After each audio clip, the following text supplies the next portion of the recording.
Matematika dan bahasa Inggris adalah dua pelajaran yang sangat memang banyak dihindari oleh orang. Dulu kita tinggi sekali itu budaya tabe. Iya. Kayaknya biar lewat di depan guru tak dulu. Takut sekali. Kalau mana lewat belakang begitu. Betul. Mana mau jauh. Dari 100% APBN kita, 20% itu untuk biaya pendidikan. Pengajarnya atau metodenya atau kurikulumnya, silabusnya yang tidak cocok di suatu kondisi dan kita paksakan begitu kondisinya. Ternyata memang manusia itu kan adalah makhluk alasan. Jadi barusan kita yang bilang ini bahwa manusia itu adalah makhluk alasan. Jangan pernah mendahului kehendaknya Allah Subhanahu wa taala. Kita terlalu mendahului amam ini. Pasti ini. Iya. Saya pegang ini. Ternyata saatnya bilang kamu kelas. Halo Cika, kembali lagi di Kamu Kelas Podcast bersama saya Rizal Jamal. Akhirnya tamu saya yang sudah berapa kali bentuk lobby-lobby, nego-nego, akhirnya bisa saya undang datang ke sini. Udah sering ketemu sebenarnya, tapi baru kali ini kita mau bersepakat untuk kemudian kita ngobrol satu hal yang penting yang selama ini mungkin menjadi prinsip, menjadi pedoman, menjadi sesuatu yang kemudian kita bisa bergerak sampai hari ini. Dan ini saya terinspirasi dari beliau. Langsung saja kita present melalui sebuah pantun. Bunga mawar, bunga melati, buah mangga, buah pepaya. Sungguh senang rasanya hati karena sudah datang ownernya Fulbright Indonesia, Kakak Ardila. Assalamualaikum. Waalaikumsalam. Masya Allah. Agak karebah. Alhamdulillah. Madeceng. Alhamdulillah sehat. How are you? I'm fine. Thank you. I'm fine. So I think you very ini begini kalau sota-sota gini. Iya. Tak sangka bisa. Kakak Ardila, saya senang sekali. Memang mau ajak dari lama mau ajak ngobrol ki kakak. Iya. Akhirnya baru kesampaian ini ya. Alhamdulillah. Walaupun di beberapa kesempatan sempat kita kolaborasi ya. Iya. Kakak, masih suasana 2023. Apa yang kira-kira kita petik tahun sebelumnya pelajaran? Ini bicara 2022 dulu secara full. 2022. Seorang Ardila, apa perubahan drastis yang kita rasakan? Iya, alhamdulillah. Assalamualaikum warahmatullahi wabarakatuh. Salam warahmatullahi. Syukurillah wala haula wala quwwata illa billah. Saya 2022 dari bisnisnya sendiri. Bisnis ya? Atau dari keluarga? Atau bisnis dulu atau keluarga dulu nih? Personal dulu kayaknya. Personal dulu ya? Iya, tidak kedua-duanya nih. Secara personal development. Secara personal development mungkin perubahan mindset. Oh, mindset. Iya. Penting itu mindset ya? Oh, sangat penting kan dari Rizal. Iya, nantilah. Iya, oke. Istilahnya. Jangan dulu digas toh. Tidak apa-apa kakak, langsung saja ini. Iya. Mindset salah satunya di. Istilahnya juga perubahan mindset itu banyak sekali merubah perilaku saya atau kebiasaan saya atau cara pandang saya dalam menjalankan bisnis atau di keluarga itu sendiri. Iya. Dan yang paling terasa sih di 2022 itu banyak kak merasa tidak tahu atau istilahnya semakin bodoh kak. Tapi ternyata di sisi lain meningkat di bisnisku. Meningkat di bisnis. Wah, ini yang menarik ini. Ya. Jadi ceritanya semakin banyak aku pelajari dari 2022 kekuranganku.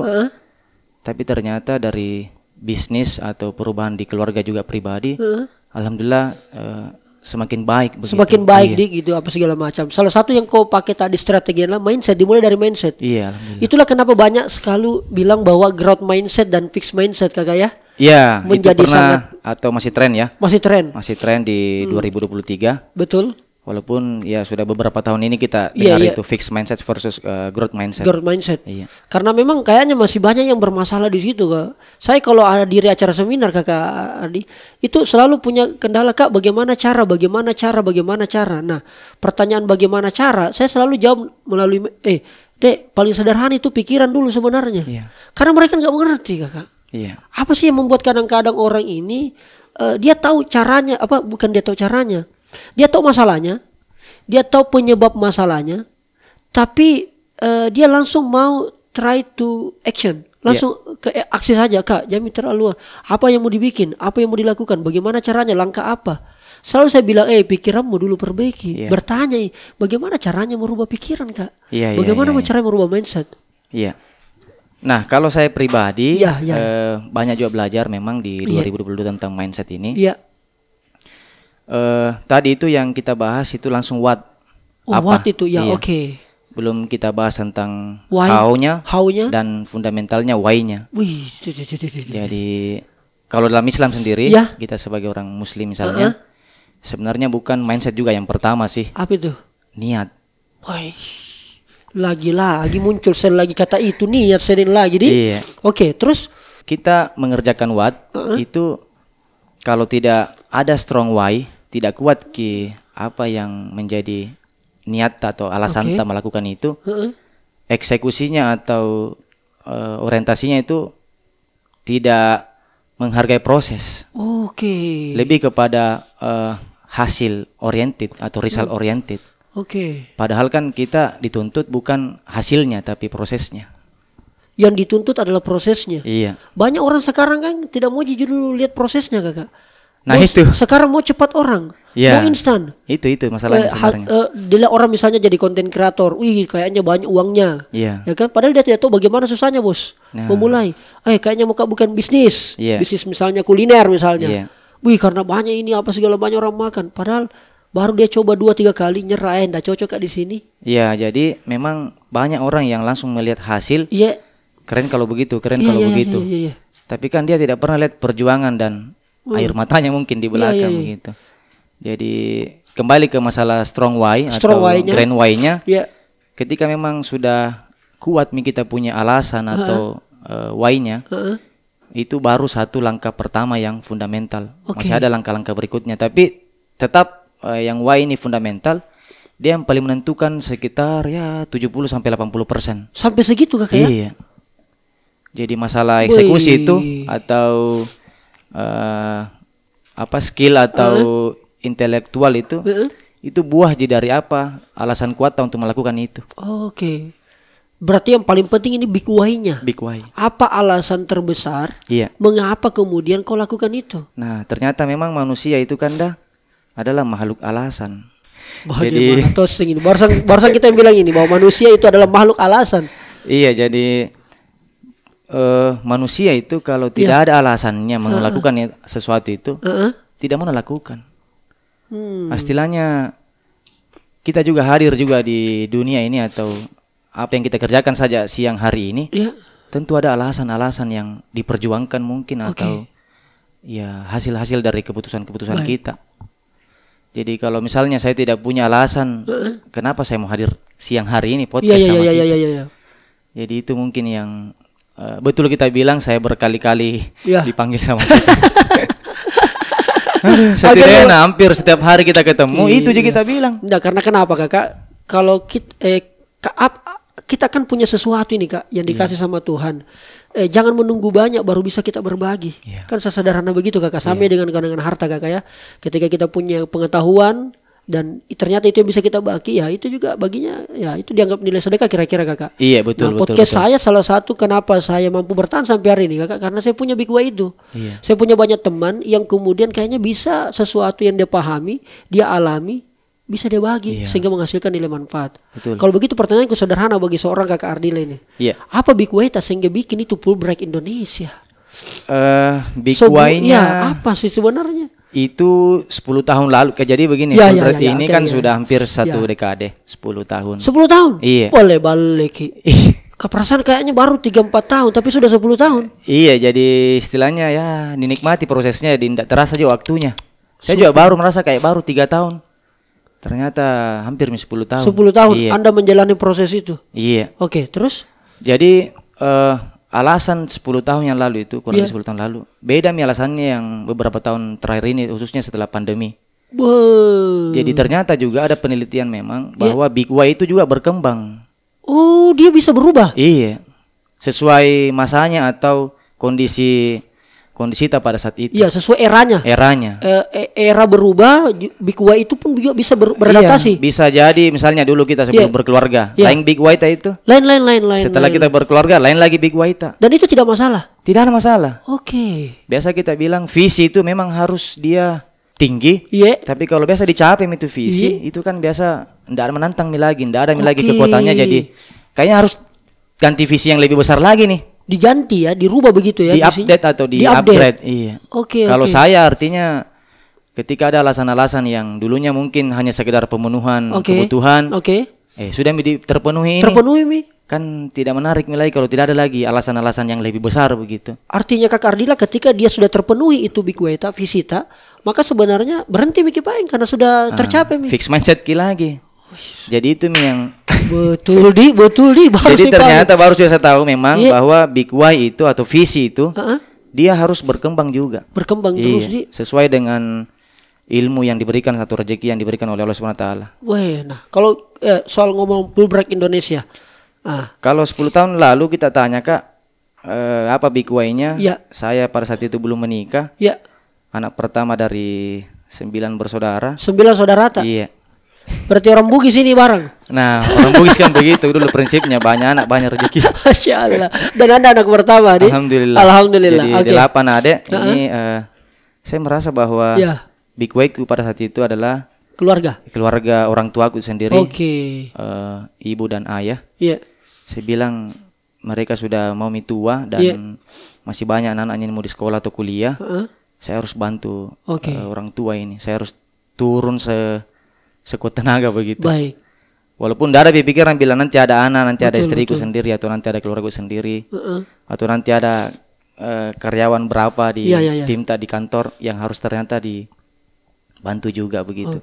Dan terbentuklah itu Fulbright. Itu Fulbright kalau dari internal ya. Dari internal saya, keluarga, orang tua saya. Tapi kalau secara eksternal kepada siswa itu sendiri, jadi kan kami fokusnya di pendidikan bahasa Inggris, khususnya akademik Inggris itu TOEFL dan IELTS. Itu memang kebutuhannya teman-teman yang mau lanjut kuliah S2 atau S3 dalam negeri maupun ke luar negeri. Baik melalui beasiswa maupun biaya sendiri. Jadi kami bilang ya banyak nih SDM Makassar ini yang bisa kita bantu. Kenapa harus orang-orang di luar Makassar misalnya atau misalnya orang-orang di Jakarta atau di Jawa begitu datang ke sini begitu maksudnya ya? Yang orang-orang Jawa biasa yang berpikir maju, mereka yang lebih banyak ke luar negeri misalnya kuliah S2 S3. Paham. Kenapa kita orang Makassar tidak berpikir begitu? Jadi itulah hal yang sangat simpel ya, sederhana. Itu kita bikin eksternalnya. Fulbright Indonesia menjadi masalah ini barang karena Bapak ini kan bukan jurusannya Bapak ini kan setahu saya adalah matematika. Betul. Dan ilmu pengetahuan alam. Kenapa tiba-tiba langsung di sana? Memang you like English very much or any reason? Ada yang lain gitu? Jadi kalau dulu waktu saya SD, saya dari keluarga yang tidak mampu. Dulu waktu SD kita kan dari kampung Rijal, dari Rijal. Dari desa gitu. Dari desa, tidak ada bahasa Inggris sama sekali di situ. Iya. Sampainya SD, sampai kelas 6 SD tidak ada. Masuk SMP juga, begitu sama masuk SMP, teman-temanku ada bahasa Inggrisnya dan saya merasa minder, tidak ada. Akhirnya saya merasa bahwa suatu saat ini bahasa Inggris akan menjadi saya kuasai. Artinya, ya itu tadi boleh jadi sesuatu itu kita benci, ternyata itu buruk, baik bagi kita. Jadi saya tidak boleh benci ini bahasa Inggris. Siapa tahu bisa menjadi baik bagi saya. Dan memang awalnya kita tidak suka bahasa Inggris. Awalnya karena dari SD tidak pernah dipelajari begitu. Susah ya. Tidak ada gurunya. Lain tulisannya, lain penyebutannya. Tidak ada juga gurunya. Kita dari desa kasihan. Itulah yang menginspirasi Anda. Untuk buat itu. Supaya membantu banyak anak muda, banyak anak sekolah, kaum terpelajar, mahasiswa bisa terfasilitasi untuk belajar bahasa Inggris. Terutama juga yang mau melanjutkan S2, S3. Beasiswa dalam negeri maupun ke luar negeri. Termasuk juga kalau untuk melamar kerja ya. Betul. BUMN, BUMD dan sebagainya yang membutuhkan syarat itu. CPNS juga ada beberapa. Jadi alasan ini menjadi alasan kuat bagi kami atau bagi saya pribadi. Banyak orang mau dibantu, Rijal. Alasannya kita mau bantu orang gitu kan? Bantu orang. Sederhana itu saja. Artinya khairun nas anfahum lin nas. Sepakat. Sebaik-baik manusia itu kan yang paling banyak manfaatnya begitu. Walaupun ya di awal-awalnya ini kan juga bisnis begitu. Artinya bisnis nih nomor sekian dulu. Persoalannya pendidikan dulu, bantu orang dulu. Jadi saya kan memang latar belakangnya dari pendidikan tadi itu matematika. Saya hidup dari matematika dulu mengajar di bimbingan belajar. Anda pernah menjadi apa istilahnya tentor. Iya. Anda menjadi tentor berarti sambil kuliah sempat sambil kerja. Iya, jadi mulai dari maba kan dari jalan. Siap. Kita berpikir, saya kan dari tadi itu 9 bersaudara. Iya. Saya tidak mau beratkan orang tua, perlu ada penghasilan tambahan ini. Betul. Untuk biaya kuliah atau biaya makan lah. Betul. Saya bilang di mana bisa kerja di? Iya.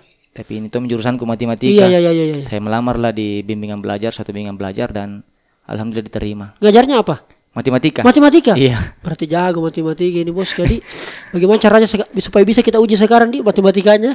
Tapi lama tidak mengajar kayaknya. Matematika dan bahasa Inggris adalah dua pelajaran yang sangat memang banyak dihindari oleh orang. Kalau kita tanya matematika paling saya tidak mau ketemu. Makanya kenapa saya pilih jurusan sastra Inggris? Karena tidak ada matematikanya. Kan orang pilih jurusan sosial dan ilmu politik, hukum karena tidak ada matematikanya. Iya. Begitupun sebaiknya karena mungkin orang yang mau masuk matematika supaya tidak ketemu bahasa Inggris. Betul. Ujung-ujungnya ada MKU, mata kuliah umum, ada bahasa Inggrisnya. Sebenarnya kakak menurut ini jawaban salah saja. Kenapa sih matematika dan bahasa Inggris menurut seorang Ardila menjadi sangat yang menjadi momok begitu ya? Kayak Real Madrid dan Barcelona ini barang ini kira-kira. Tadi saya kan pertama bilang saya juga pernah tidak suka ini bahasa Inggris. Tapi matematika memang suka. Matematika suka. Iya karena suka menghitung ya. Iya artinya ada namanya mesin kecerdasan Stephen. Oke. Ternyata emang mesin kecerdasan saya di situ. Lebih ke situ. Iya. Oke. Nah saya kembali ke bahasa Inggris ini. Ya. Sebenarnya bukan bahasa Inggrisnya yang tidak disuka. Apa? Memang kalau saya bilang pengajarnya atau metodenya atau kurikulumnya silabusnya yang tidak cocok di suatu kondisi dan kita paksakan begitu kondisinya. Jadi kita harus juga memang tahu kondisinya ini peserta siswa, bagaimana cocok metodenya begitu atau kurikulumnya yang masuknya begitu. Berarti kembali ke manusianya Kak Adi. Teachernya ya kalau bilang tenaga pendidiknya atau pengajarnya. Betul. Berarti bukan karena ini bahasa Inggris susah. Iya. Bukan karena dia jelek, menakutkan, begitupun juga dengan matematika, tapi kembali kepada siapa yang mentransfer itu. Nah, bisa. Siapa yang mentransformasikan nilai-nilai pendidikan itu? Iya, SDM-nya. Oh, kembali lagi ke situ. Kembali ke SDM. Saya sepakat. Memang dulu bahasa Inggris ya karena dulu guru tak juga begitu aja mungkin betul. Akhirnya kadang-kadang tidak menjadi sesuatu yang kita anggap penting karena tidak menjadi kita sukai karena begini tidak bagus. Jadi sebaliknya kenapa kita rata-rata senang dengan mata pelajaran penjaskes mungkin olahraga. Ya, santai aja gurunya. Iya, bahkan di luar kelas lagi. Sepakat. Kita bahkan pakai baju olahraga lagi begitu, bukan pakai baju seragam dan santai mata pelajarannya. Berarti semangatnya adalah kembali kepada siapa yang membawakan ini. Bisa jadi dan tetap juga ada namanya metodenya, pendekatannya di kurikulum atau silabusnya. Ya. Jadi ketemu dengan siapa yang menyampaikan metode dan mentransformasi itu, ketemu dengan metode yang baik, orang yang mampu juga mampu memberikan pemahaman cepat kepada peserta didik, ketemulah itu barang. Nah, bisa. Insya Allah jadi. Sepertinya kalau saya ini kita Kak Ardila, kayaknya memang ada banyak keresahan ya soal dunia pendidikan ini ya, terutama kepada SDM guru-guru kita ini ya, pengajar-pengajar kita ini. Ya, faktanya begitu. Kalau standar-standar di swasta misalnya, karena saya juga pernah ngajar di sekolah swasta. Memang beda standarnya swasta dengan negeri. Iya. Bukan berarti negeri jelek. Artinya negeri tidak punya standar. Tidak juga. Apa ya bahasanya ya? Rasa umum kayaknya. Iya, rasa umum kayaknya. Kalau kita mau kasih sekolah anak bagus ya biasa bilang di swasta. Di swasta, betul. Walaupun agak mahal sedikit. Agak mahal. Iya. Tapi kalau dibilang di negeri, kalau dibilang mampu jika di swasta ya swasta mau dulu. Saya tidak tahu kenapa bisa ada begitu. Stigma itu. Iya, stigma begitu. Oke. Artinya pemerintah ini punya PR berat ya, terutama untuk persoalan SDM yang berada pada dunia pendidikan.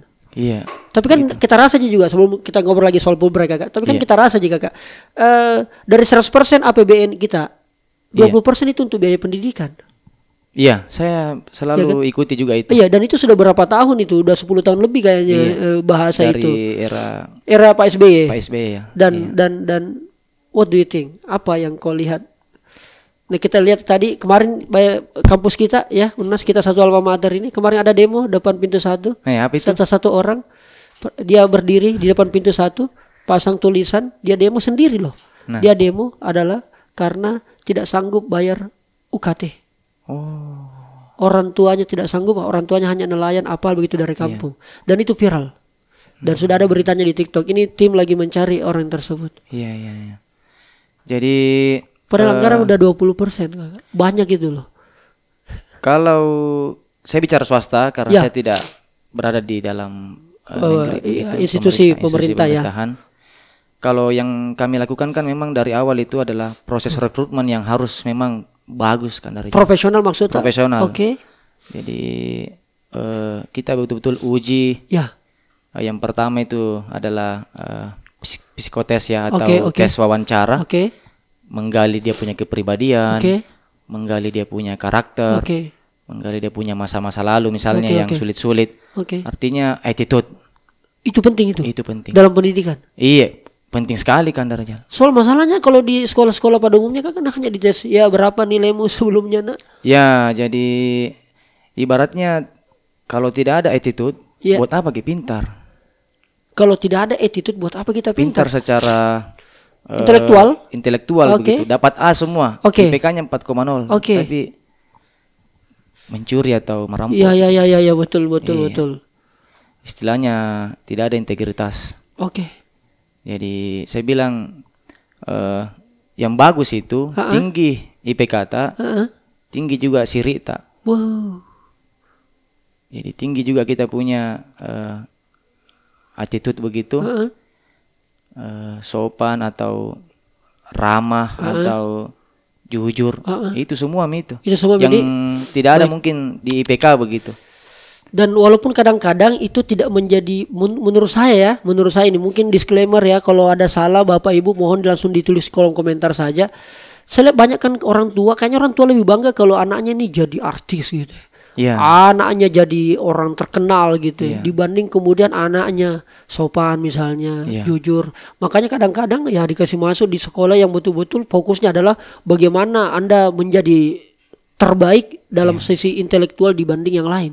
Nah, ini juga berarti menjadi permasalahan di kurikulum kita atau berarti masalahnya di kurikulum atau apa istilahnya pendekatannya di sekolah. Betul. Di sekolah mungkin. Di sekolah.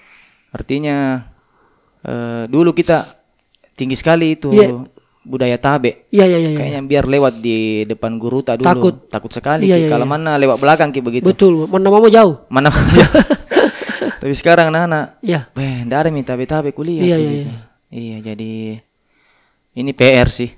Iya, bagaimana mengembalikan kembali budaya tabe ini dan budaya sopan santun kita punya generasi. Itu menjadi penekanan penting Kakak ya. Kalau saya pribadi sejalan dengan Menteri Pendidikan memang revolusi mental, revolusi karakter. Ini yang harus nomor 1 kalau saya. Iya. Kalau dibilang masalah kecerdasan intelektual itu bisa belajar kursus misalnya atau buka Google, YouTube. Dapat pengetahuan. Iya, apalagi hari ini Pak. Iya betul. Hari ini kayaknya Google lebih pintar dari istilahnya guru begitu. Iya betul. Iya. Apa sih yang tidak ada di Google kita bisa cari. Semua kita tanya ada semua jawabannya. Iya. Jadi artinya ini menjadi PR besar ya. Dari kacamata seorang Kakak Ardila sebagai seorang penggiat pendidikan ya. Sebagai juga yang bergelut dalam dunia entrepreneur. Nah, kalau begitu apakah yang kita sampaikan tadi itu kita terapkan di Fulbright Indonesia di Lembagata? Nah, jadi saya di tim hari ini Kanda Rijal memang jauh sebelum mengajarkan kurikulum atau silabus, memang kami saring betul-betul ini attitude. Itu dulu deh. Bahkan sampai hari ini tidak ada selesainya kita briefing atau training masalah perilaku. Iya. Dan memang tim itu mencontoh perilaku dari pimpinan. Iya. Owner atau dari direktur atau manajer begitu. Atau yang di atasnya lah ya. Di atasnya. Jadi kadang kan kita juga ini owner, founder misalnya, direktur, kita yang mau menyuruh orang, tapi kita sendiri tidak begitu. Tidak begitu. Iya. Dan itu PR berat bagi seorang owner kan. Nah, jadi tim tidak bisa berubah juga. Karena ownernya juga tidak berubah. Ownernya tidak berubah. Nah kalau misalnya dibalik kakak, ownernya sudah berubah nih, tapi tim tidak berubah. Faktornya apakah faktor owner atau memang orangnya memang ini bermasalah? Saya selalu bilang tetap faktor owner. Kalau memang tim belum berubah, ya berarti kita belum 100% untuk membimbing mereka. Belum pikir ikhlas mungkin, belum pikir merasa bahwa mereka itu semua adalah keluargaku, saudaraku. Bahkan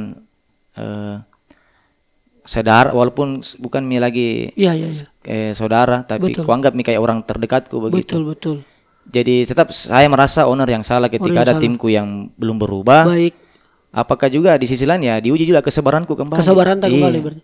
Berarti semua kembali kepada pertama personal si ownernya kakak ya. Betul sekali. Atau pimpinan yang berada di sebuah tempat atau lembaga ataupun perusahaan itu.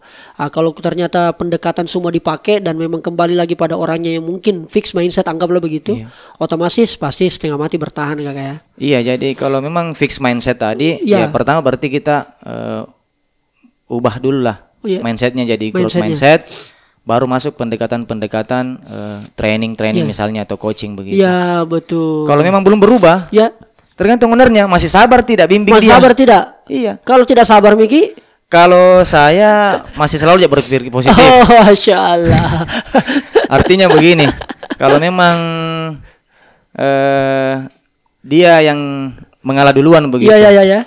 Istilahnya bilang, ampun mak, biar misalnya keluar dari perusahaan Pak. Karena saya juga merasa bahwa terlalu membebani dan istilahnya terlalu sabar Miki Pak hadapi Kak. Iya. Jadi ku bilang selama masih sabar aja atau masih ada di tenagaku, waktuku. Ayo. Tidak ada bilang di sini saya menyerah. Iya. Kalau bukan kau yang menyerah. Berarti kembali ke kau. Biar jadi amal jariah buat saya. Insyaallah. Prinsipku sama beliau nih 11-12 lah ya. Iya. Apalagi memang kita selama ini kan memang ya fokusnya adalah membangun manusia. Ya jadi kan kira-kira begitu. Memanusiakan manusia. Menumbuhkan manusia. Kalau tadi membangun manusia itu kayak bangunan kan dari jalan. Oh begitu. Kalau bangunan itu ada batasannya. Pondasi. Iya, misalnya mungkin bikin lantai 20 ya selesai mi. Kalau membangun manusia. Kalau menumbuhkan itu tidak ada batasan. Tidak ada batasannya. Wih, luar biasa. Berarti bahasanya memang growth. Wih, growth. Bukan build tapi growth. Wih, Kalau saya kakak ya, kalau saya ditanya, saya itu kakak untuk akhirnya saya banyak belajar karena hampir sama lah. Bedanya semua saya lebih kepada kesenian atau kebudayaan, ke kreatif. Kalau kita kan ke pendidikan. Saya selalu menggunakan 4 cara kakak. Saya selalu menggunakan 4 metode untuk mengetahui karakter saya punya anggota. 4 cara untuk mengetahui karakter manusia lah secara umum. Tapi kalau kadang saya pakai deh. Pertama, saya bisa mengetahui karakternya ketika saya bisa melihat karakternya ketika diperhadapkan bagaimana dia ketika mengelola keuangan.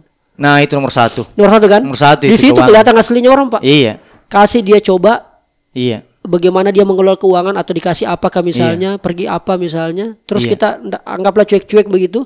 Kita bisa tahu karakternya ini anggota atau tim atau manusia lain. Kalau ketika dia mengelola keuangan. Nah saya salah sedikit ini kan Rijal. Barusan juga saya memang tadi bicara keuangan dengan istriku ini. Iya. Jadi kayak begini, saya ingat ini segala masalah itu, segala masalah atau kesulitan karena berasal tidak adanya uang. Oke. Istilahnya tidak ada uang kita pegang, akhirnya sakit itu kepala itu. Iya, oke. Tapi kan itu adalah akibat kenapa bisa tidak ada uang. Yang kita perlu cari tahu sebabnya kenapa bisa tidak ada uang. Jadi segala sesuatu itu kesulitan, bahkan sebenarnya memang masalah itu adalah kemiskinan. Perampokan, pembunuhan, pencurian itu kan berawal dari situ semua. Berawal dari kemiskinan juga. Ekonomi. Betul. Berarti, oke. Berarti pertama cocok kakak kita sepakat ya. Sepakat. Mengetahui karakter manusia, coba diuji dia atau mengetahui karakternya ketika diperhadapkan dengan uang. Yang kedua, kalau mau tahu karakter manusia, uji dia ketika dia berada dalam tekanan. Under pressure. Kita tekan, apakah itu direkayasa, kita buat ketekanannya atau memang mengalir begitu saja. Lihat bagaimana, maka kelihatan karakter aslinya ketika dia berada dalam tekanan. Apakah dia langsung memberontak, emosional, memukul apa segala macam, maka bisa itu karakter asli itu. Kalau yang ketiga, kalau mau mengetahui karakter asli seseorang, uji dia ketika bagaimana dia berinteraksi dengan orang di bawahnya. Baik itu dalam pekerjaan, sosial, anggaplah saya misalnya direktur nih. Bagaimana saya perlakukan saya punya kru atau staff. Nah, itu akan kelihatan karakter asli. Dan yang terakhir, mau mengetahui karakter asli seseorang, uji dia ketika dia bersentuhan, berinteraksi dengan orang yang di atasnya. Bagaimana? Di bawah, di atas. Di atas. Tekanan dan uang. Oke. Ya, sederhana begitu saya Kakak. Ini saya pakai metode Kakak tuh. Jadi kadang-kadang kalau anggota aku, ini misalnya, coba deh saya mau uji ketika bersehubungan dengan uang. Uji ketika bagaimana dalam dia tekanan, apakah dia masih tetap on the track atau sudah mulai miring-miring. Sama ketika ada yang dibawanya, siapa tahu dia merasa sombong. Bagaimana? Di situ karakter bisa kelihatan. Termasuk bagaimana dia memperlakukan orang yang di atasnya, apakah itu orang tuanya, pimpinannya, bosnya dan sebagainya. Karena ini penting, Kakak. Karakter itu Pak Boy kalau sudah melekat susah dirubah. Bukan berarti tidak bisa, susah. Iya, susah. Artinya banyak faktor. Karakter itu kan mulai dari kita dilahirkan dari orang tua kita masing-masing. Usia kita 1 tahun, 2 tahun sampai balita 5 tahun. Artinya kan di situ sudah ada pendidikan orang tua, Pak. Di situ pendidikan pertama adalah keluarga.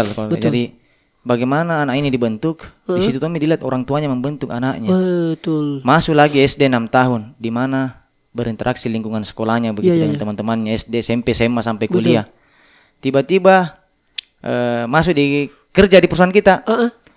Kita mau langsung merubah dia secepat kilat begitu. Betul. Nah, yang lebih lama dia itu darinya bayi, tadi balita, SD, SMP, SMA, kuliah, itu hampir 17 tahun misalnya. Pembentukan karakternya di luar dari perusahaan kita. Betul. Berapa lama kita butuh waktu untuk 17 tahun banding berapa tahun kita bisa membimbing mereka di perusahaan kita. Betul. Artinya apa? Makanya perlu sekali penyaringan di awal rekrutmen itu. Begitu, Di? Iya, karena kapan ada salah masuk gitu. Karena saya mindsetku agak susah sekali Kak mengeluarkan orang. Sama juga Kak. Iya, jadi kalau salah pilih Kak di depan, ya berarti itu juga kesalahan saya. Tapi saya bisa meminimalisir begitu. Bagaimana caraku tidak terlalu salah pilih lah begitu. Artinya biar tak kalah repot di awal Dia repot di awal. Biar dia oke. Jadi ada standarnya, misalnya kita buka lowongan pekerjaan misalnya cari tim. Misalnya kita standarnya harus skornya 100 misalnya. Skornya 100. Dari 1000 pelamar, ternyata yang ada yang skornya mungkin 98, 99 atau 96. Sekarang kita tanya atau 90 atau apa begini. Anggaplah 98 yang paling tinggi skornya dari kan kita tadi syaratnya 100 baru jadi diterima.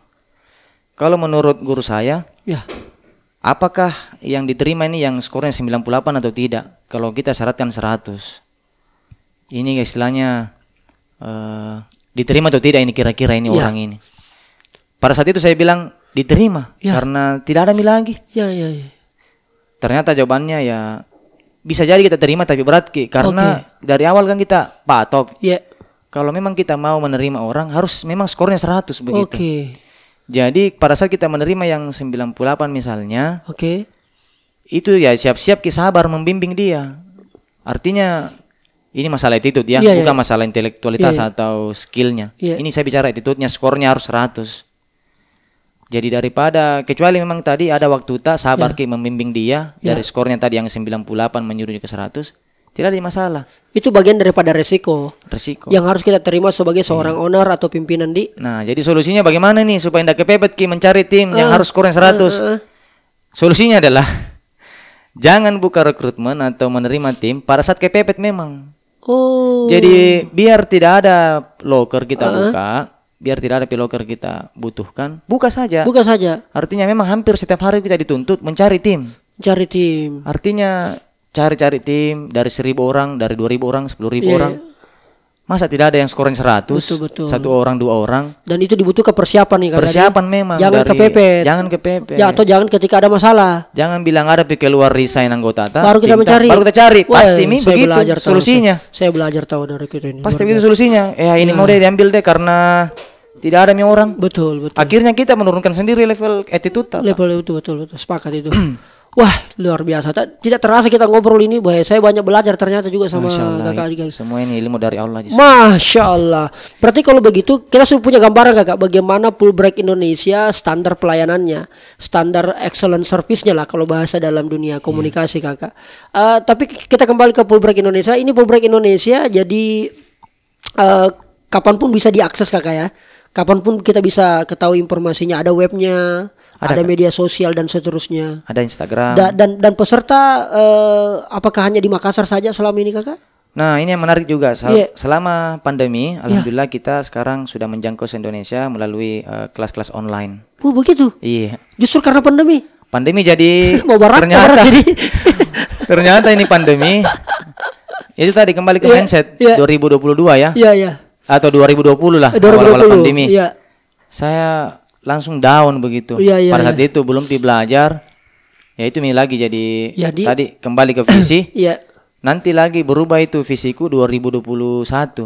Iya, jadi ternyata dari 2013 berdiri nih Fulbright sampai 2020 saya dulu visiku tidak ada dibilang begini visi misi culture. Betul. Yang penting ada pemasukan. Ternyata Tidak sesuai. Tidak sesuai lah begitu. Iya. Baik. Jadi berubah PVC kayaknya ya salah niat memang. Oke. Salah niatnya atau tidak lurus niatnya. Iya. Karena ternyata kan rezeki itu ada Ji. Ada jadi. Ada rezeki ya. Iya. Tapi kalau kita luruskan niat, kita istilahnya lillahi ta'ala. Iya. Kayak dibilang backinganku itu ya Allah Subhanahu wa taala. Orang dalam ta'ala ya. Saya begini. Kalau kita mau atur kini rezeki, bukan posisi di situ. Iya. Banyak begini, banyak kondisi kita mungkin kalau ada teman yang jadi pejabat atau yang jadi kerja di instansi, langsung kita bilang aman nanti saya ini suatu saat ini ada mau urus toh. Iya. Aman lagi nih proyek 5 tahun ini ada anggotaku di situ di dalam. Iya. Faktanya ternyata sampai selesai menjabat itu teman tidak ada juga buat kita misalnya begitu. Artinya apa? Jangan pernah mendahului kehendaknya Allah Subhanahu wa taala. Kita terlalu mendahului ini. Pasti ini. Iya. Saya pegang ini. Ternyata tidak ada, didapat. Itu artinya terlalu menggantungkan ke orang ya? Manusia. Iya. Baik. Jadi mungkin malaikat ketawa di samping itu hari. Iya. Bilang malaikat mungkin ya ini hamba-Mu ini Allah ini ada langsung memastikan ini. Iya. Barang dan melangkai kamu begitu. Betul Jadi biar siapa teman atau keluarga jangan pernah membuat itu pasti. Selalu kita bilang insyaallah kalau memang rezeki insyaallah. Betul. Ya ada inilah bantu tapi bukan berarti pasti atau aman nih. Aman proyek. Iya. Artinya semua kita ini kan disetting Pak. Diatur oleh yang maha setting. Nah kira-kira begitu. Iya kan. Sama kalau di HP Pak. Kalau ada masalah di HP apa segala macam pasti yang kita buka pertama adalah setting. Pasti ada masalah pengaturannya dan sebagainya. Untuk kasih normal kembali kita buka settingannya dan sebagainya. Nah untuk persoalan bisnis misalnya usaha apakah tadi kita bahasin soal SDM dan sebagainya merekrut tim semuanya kembalikan sama yang di atas. Kita tetap punya keterbatasan walaupun di tengah kita punya banyak kemampuan. Luar biasa. Kakak Ardila, satu terakhir mungkin apa yang kita mau sampaikan kepada teman-teman ini yang selama ini mungkin masih bingung, masih tidak tahu arah untuk bagaimana mengembangkan dirinya. Apalagi mungkin teman-teman ini kan sekarang kayak kemarin itu banyak lagi saya lihat info-info setelah kemudian sarjana. Setelah dia wisuda lanjut kuliah kah? Kalau lanjut kuliah harusnya di sini saja di luar provinsi atau di luar negeri? Ataukah kerja kumpulkan dulu uang atau tak kalah proyek menikah? Yang mana kira-kira atau ada saran buat ketiga-tiganya yang mau berusaha ke sana? Ya, sebelum saya masuk di situ kakak, saya begini. Apapun kondisi hari ini, sesulit apapun itu, terendah apapun itu, yakin dan percaya itu semua sudah garis tangan. Apa istilahnya? Bukan garis tangan, sudah ditakdirkan. Artinya terima dulu bahwa itu selalu berprasangka baik kepada Allah. Betul. Iya, Allah itu sesuai dengan prasangka hambanya. Betul. Artinya tidak ada segala sesuatu terjadi bukan karena kehendak Allah begitu. Jadi apapun kondisi hari ini itu adalah kehendak Allah, tapi bukan berarti itu adalah final nih begitu. Ya, artinya bukan final. Bukan berarti tidak bisa mikir ubah. Tidak bisa mikir ubah. Iya, bukan berarti begitu ya. Terima dulu kondisi hari ini. Oke. Saya tidak bisa bilang bahwa banyak biasa bilang teman, memang kita bicara karena di atas Miki. Iya. Jadi saya kembali dulu kondisiku memang pada saat saya terendah membangun atau keluarga atau bisnis awal-awalnya. Memang beda, memang tahu akan dari jalan. Kita bicara pada saat di atas dengan di bawah. Nah, saya teringat ini memang pada saat saya di bawah, biar motivasi apa itu masuk kayaknya susah kayaknya. Ya, itu motivator. Nah, saya teringat langsung kalau begitu memang teorinya adalah saya harus dulu ikhlas menerima ini kondisi ini. Tapi setelah saya ikhlas karena Allah semua ini terjadi, karena Tuhan ini semua terjadi. Tapi kan tidak mungkin juga Tuhan itu, Allah itu maha tidak mendengar begitu. Iya, tidak mungkin atau tidak buta. Iya, tidak mungkin Allah juga menyiksa terus kayak begini. Betul, Masa Allah katanya Ar-Rahman Ar-Rahim, pengasih lagi penyayang begitu. Saya pikir ya awalnya ini kan berarti mindsetku juga awalnya. Kalau memang saya bilang tidak mungkin Allah itu diam atau tidur, dia bisa mengubah nasibnya hambanya, dia bisa mengubah rezekinya hambanya, dia bisa merubah kondisinya hambanya. Berarti ada peluang untuk bisa sukses begitu. Nah, itu yang pertama aku perbaiki pikiranku. Yang kedua, setelah saya perbaiki pikiran itu tadi, kalau memang Allah itu maha segala-galanya, tentu saya diberikan akal dan hati untuk berubah. Dan ya lagi-lagi ujung-ujungnya adalah apa alasan strong waita, grand waita mau berubah, supaya pada saat eksekusinya itu semangat kita selalu, termotivasi kita selalu. Jadi istilahnya apapun kondisi hari ini terima ikhlas. Lalu setelah itu berprasangka positif, prasangka baik, dan tentunya adalah setelah itu ya ikhtiar Miki, berdoa Miki, masuk semua di situ. Ikhtiar, doa, minta doa orang tua, belajar Ki, jangki malas, jangki terlambat, suka-suka terlambat atau disiplin Ki. Fokus, disiplin, sabar. Nah, itu yang saya banyak belajar. Jadi ternyata bahwa saya sangat bersyukur banyak kegagalanku. Justru itu yang menjadi mentalku. Jadi mentok. Akhirnya kita terbentur, kita terbentuk. Betul. Ya, ada yang bilang kalau begitu ya kita butuh coach atau trainer coach ya. Saya bilang tetap memang kita butuh coach, tapi tetap pribadi kita itu yang mengalami itu kondisi harus dulu lalu yang namanya kegagalan. Tidak ada juga rasanya coach kalau tidak pernah gagal. Maksudnya nanti coach menjelaskan begini, tapi tidak pernah gagal. Apa ditahukan yang bilang begitu rasanya itu? Nah, jelaskan materinya coach begitu. Baik. Cocok. Jadi butuhnya adalah fokus Kakak ya. Fokus, sabar.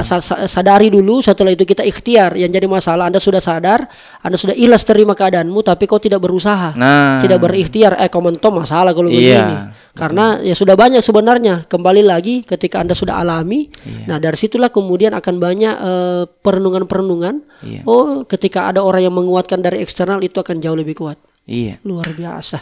Terima kasih banyak Kakak Ardila, Kakak owner Fulbright Indonesia. Semoga makin sukses terus dan mudah-mudahan melalui Fulbright Indonesia sesuai dengan namanya Fulbright. Artinya full itu penuh, bright itu cahaya atau bersinar. Oke. Kita berharap Indonesia ini penuh dengan cerah, penuh dengan kecemerlangan.